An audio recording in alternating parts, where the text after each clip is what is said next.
தெய்வத்தின் குரல் முதல் பாகம். அத்வைத்தம், ஆச்சாரியர்களின் ஆக்ஞை.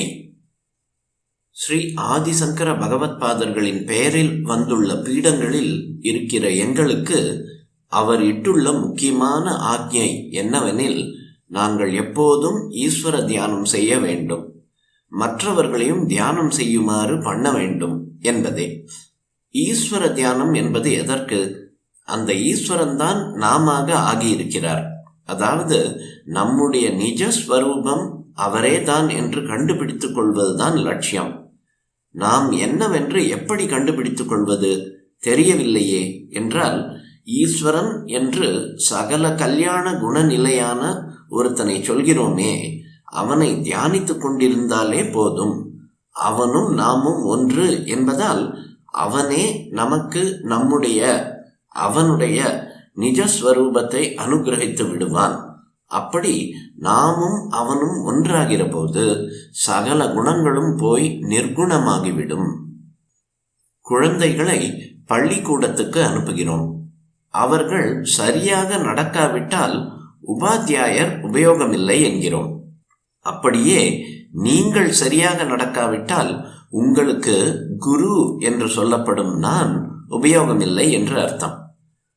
ஒருவனை கவனித்து நல்வழிப்படுத்துகிற பொறுப்பு இன்னொருத்தருக்கு இருக்கும்போது, அந்த ஒருவன் தப்பு செய்தால் அந்த தப்பு அவனை நல்வழிப்படுத்தாதவரையே சேரும். குடிகள் செய்யும் பாவம் அரசனை சேரும், மனைவியின் பாவம் கணவனை சேரும், சிஷ்யனின் பாவம் குருவை சேரும் என்று நீதி சாஸ்திரம் சொல்கிறது. சாதாரணமாக குரு என்றால் ஒரு சில சிஷ்யர்கள் இருப்பார்கள். அவர்கள் செய்கிற சிறிதளவு பாவம் குருவிடம் சேரும். ஒருவர் ஜெகத்குரு என்றால் அவரிடம் எத்தனை பாவம் வந்து சேரும்? உலகின் அத்தனை பாவமும் வந்து சேரும். பாவம் நீங்க ஒரே வழி பகவத் தியானம்தான். இதனால் தான் பகவத்பாதாள் ஜனங்களை தியானத்தில் ஈடுபடுத்துங்கள், அவர்கள் தியானம் செய்யாவிட்டால் அவர்களுக்காகவும் சேர்த்து நீங்கள் தியானம் பண்ணுங்கள் என்று ஆக்ஞை செய்திருக்கிறார். அந்த கடமையை செய்ய என்னால் முடிந்த மட்டும் பிரயத்தனம் செய்து வருகிறேன். உங்கள் எல்லோருக்காகவும் தியானம் செய்ய முயல்கிறேன். ஆனால் நீங்களும் அவரவர்களே எவ்வளவுக்கு தியானம் செய்கிறீர்களோ அவ்வளவுக்கு என் பாரம் குறையும். மனசு சுத்தமாவதற்காக, பழைய பாப கர்ம பலனை தாங்கிக் கொள்வதற்காக, புதிய பாவம் செய்யாமல் இருப்பதற்காக எல்லோரும் முடிந்த மட்டும் தியானம் செய்ய வேண்டும். உறுதியாக சங்கற்பம் இருந்தால் காலம் கிடைக்காமல் போகாது. அனாவசிய வம்பிலும் நியூஸ் பேப்பர் விமர்சனத்திலும் செலவாகிற காலத்தை மட்டுப்படுத்தினால் நித்திய சிரேயஸை தருகிற தியானத்திற்கு வேண்டிய அவகாசம் நிச்சயம் கிடைக்கும்.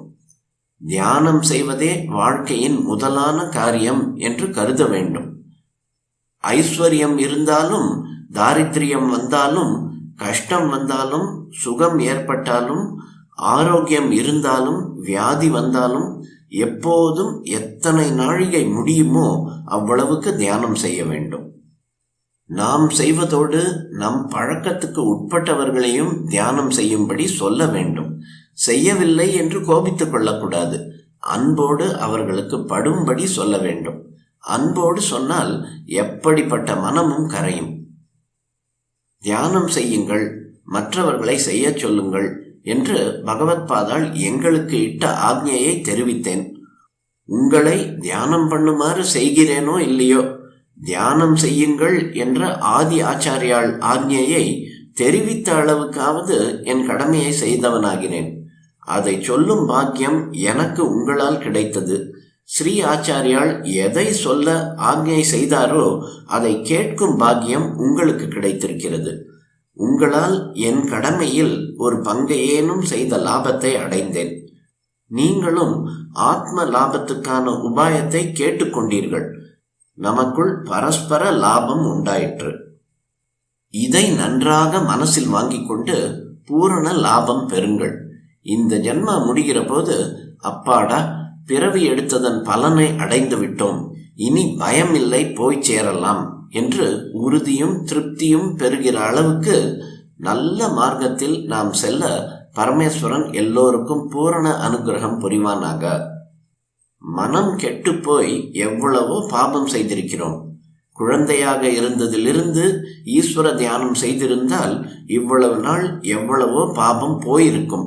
இப்பொழுதோ மேலேயும் பாபத்தை சம்பாதித்துக் கொண்டிருக்கிறோம். எத்தனை நாட்கள் ஈஸ்வர சரணாரவிந்த தியானம் செய்கிறோமோ அவ்வளவு நாட்களும் நம்முடைய பிறவி பயனை நாம் அனுபவித்தவர்களாகிறோம். இந்த ஜென்மத்தை எடுத்ததற்கு பலன் அதுதான். நாம் எவ்வளவு நாழிகை தியானம் பண்ணுகிறோம் என்று அவரவரும் தங்களை தாங்களே கேட்டுக்கொள்ள வேண்டும். தினந்தோறும் பல காரியங்களை செய்து வருகிறோம். ஆனாலும் ஈஸ்வர தியானம் மிகவும் கொஞ்சம்தான் செய்திருப்போம். வம்பு வீணில் செலவான காலமெல்லாம் ஈஸ்வர தியானத்தில் செலவழித்திருப்போமானால் இப்பொழுது பாப மூட்டைக்கு பயப்பட வேண்டாம். இப்பொழுது மூட்டை வர வர ஏறிக்கொண்டே இருக்கிறது. நாம் பூலோகத்தில் வந்துவிட்டோம். இனி யாராக இருந்தாலும் போயாக வேண்டும். இதுவரை இந்த லோகமானது அழுக்கை ஏற்றிக்கொள்வதற்கே இடமாக இருந்துவிட்டது. இப்படி இருந்தது போதும். இனிமேல் இது அழுக்கை அலம்புகிற இடம் என்று ஆக்கிக்கொள்வோம். தேகம், மனசு, சாஸ்திரம், க்ஷேத்திரம், தீர்த்தம் முதலிய பல சௌகரியங்கள் இந்த உலகில்தான் இருக்கின்றன. நாம் வாக்கினாலும் மனத்தினாலும் கைகால் முதலியவற்றாலும் பாபம் செய்து கொண்டிருக்கிறோம். அந்த பாபங்களை எல்லாம் வாக்கையும் மனசையும் அவயங்களையும் கொண்டே புண்ணியம் செய்து கரைத்து விட வேண்டும். நாம் இந்த உலகை விட்டு போவதற்கு பாப மூட்டை இல்லை என்று சொல்லும்படி செய்து கொண்டால் அப்புறம் பஞ்சை போல் ஆனந்தமாக பறந்து போகலாம். எங்கிருந்து புறப்பட்டோமோ அங்கேயே போய் சேர்ந்து விடலாம். அப்புறம் மாறாத ஆனந்தமாகவே இருக்கலாம். பாவிகளையும் பரமாத்மாவாக்குகிறவர் என்று கன்னட பாஷையில் நம் ஆச்சாரியாளை பற்றி ஒரு வசனம் இருக்கிறது. துராத்மா என்று நாம் சொல்லுகிறவனும் அந்த பரமாத்மாவை தவிர வேறில்லை என்று சொல்லி அந்த நிலையை இவன் அடைவதற்கு ஆச்சாரியால் படிக்கட்டு போட்டு கொடுத்திருக்கிறார். இது கர்மத்தில் ஆரம்பித்து பக்தி வழியாக சென்று ஞானத்தில் முடிகிறது.